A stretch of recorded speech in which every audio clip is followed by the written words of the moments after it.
शिवाजी महाराज और गाय की रक्षा। एक बार की बात है, शिवाजी महाराज और उनकी सेना एक बड़े युद्ध में शामिल थे।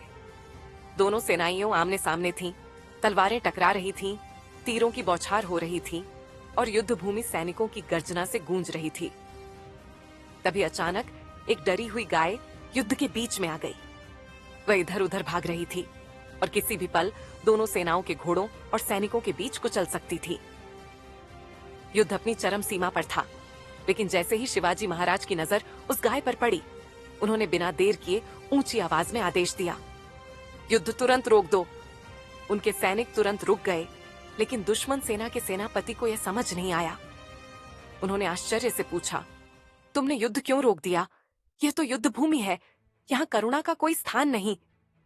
शिवाजी महाराज ने दृढ़ता से उत्तर दिया, हम योद्धा हैं, निर्दयी नहीं।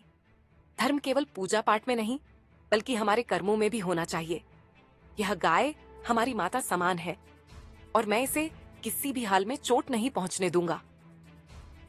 फिर शिवाजी महाराज खुद आगे बढ़े, गाय को सुरक्षित स्थान तक पहुंचाया और सुनिश्चित किया कि वह किसी खतरे में न आए।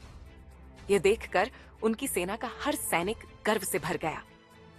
जब शिवाजी महाराज युद्ध जारी रखने के लिए तैयार हुए, तो दुश्मन सेना के सेनापति का मन बदल गया। वह शिवाजी महाराज की करुणा और धर्मपरायणता से इतना प्रभावित हुआ कि उसने हथियार डालते हुए कहा, जो राजा धर्म और करुणा को युद्ध से भी ऊपर रखता है, वह वास्तव में महान है।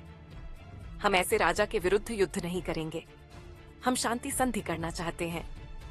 इस प्रकार शिवाजी महाराज की दया और धर्म प्रियता के कारण एक भीषण युद्ध बिना रक्तपात के समाप्त हो गया।